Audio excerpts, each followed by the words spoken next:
Cody here with GunghoDogTraining.com, and in today's video we're going to talk about the #1 trick to building trust with your pup. Building trust is usually done behind the scenes.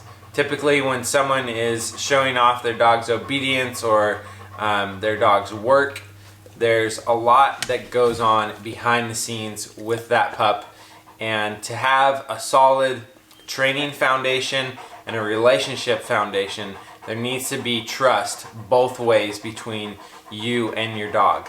That means I need to be able to trust my dog and he needs to be able to trust me. There's a variety of different techniques that you can do to build trust with your pup, and I'm going to walk you through a handful of them that I use when I'm training a young puppy as well as when I'm working with an older dog. If you look at multiple different animals, who do they trust the most? It's typically the mother.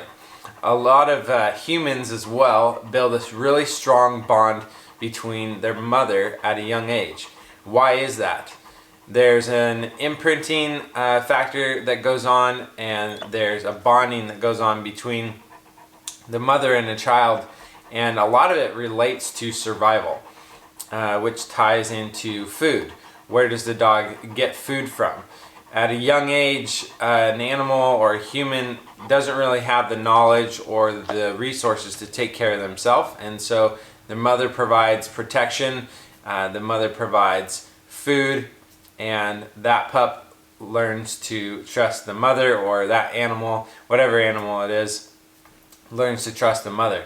And so we want to start off with kind of the same approach when you're training a dog, or when you first bring a dog into your home.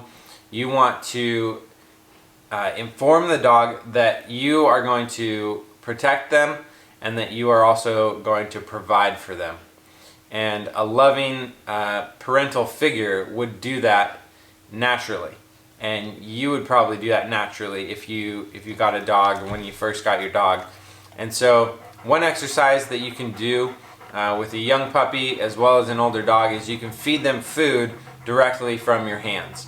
This is not only going to teach them that you're providing for them, but it's also going to teach them that your hands are a place of love. It's a place of gentle communication, affection, that when you're petting the dog or anytime you are working with the dog, they can trust that your hands are going to provide good things. And so it's always good to have a dog that doesn't shy away from your hands, but rather leans into them and knows that they're going to give them love and affection. So one thing you can do is you can take a full meal and you can actually feed your dog a meal from your hands and just let them eat from your hands. I don't have any food right now, Chief, sorry. And then you can also provide them food from your hands as you're training. Typically when you're training a behavior, you'll start off by luring and shaping, using food as a reward, and then eventually you'll wean them off of that food so that they can do that behavior without the food. But having that food there initially is a great way to build trust in that specific behavior and whatever you're teaching the dog. Another piece that ties right into building trust is actually training your dog and teaching your dog to do different things, whether it's to lay down or stay on their bed, or to sit, or to come, or to go and get something, or to go certain ways. Just doing those types of training with your dog is going to build trust between the two of you. If I send Chief out on a blind retrieve, which means there's something out there that I know, but he doesn't know exactly where it is, but I'm going to point him in the right direction. He, over time, as we continue to do these exercises, he's going to learn to trust me, that if I point out there actually is something out there, and then he'll go and get it and retrieve it. If I were to point him out there and say the word that I would say to make him go get it, I don't want to say it right now because he's laying on his bed, but if I were to run him out there and then he didn't find anything and he came back with an empty mouth, over time he would learn not to trust me, because he'd be like, there's nothing out there. Every time you point me out there, there's nothing out there. So being consistent in your training and following through is going to actually build a lot of trust between you and your dog. And when you're communicating with your dog, you want to be clear in your head beforehand exactly what you want the dog to do and how you want them to do that. And if you communicate that clearly with them, then they will trust you when you're trying to teach them anything. So building trust both ways is going to be highly important, and the two tricks that I would say is starting off by providing for the dog and then communicating to them that you are going to keep them safe, that you are a protector for them, and that can be done by providing them shelter, providing them a safe place to lay down, and being in a place where they don't have anxiety or have to worry. So that is going to be a core piece right there. It's kind of the parental, motherly type love that most all of us crave when we're really, really young. The second piece is the training.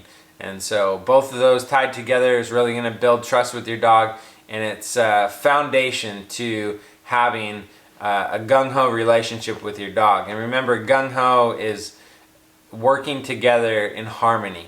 And you want to have a harmonious relationship with your dog so that you guys can go out and adventure and work and play together and have the best relationship possible. Another way that I like to build trust with pups as I'm training them is before and after training sessions, we will have some cuddle time where we bond just physically, where I will be petting the dog and playing with them, scratching behind their ears, and just having that quality time together.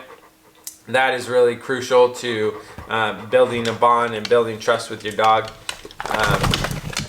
So if you use all of these techniques to build trust with your dog, I guarantee you you're going to see a different type of response from your dog when you ask them to do things, and you're also going to see a quicker pace in learning because they're learning to trust you and to listen to you intently when you're trying to communicate with them, especially on communicating new things. So remember to use hashtag GunghoDogs and push that subscribe button in all the way if you haven't done so already. Click the bell so you get notified when we post new videos. That's the end of this video.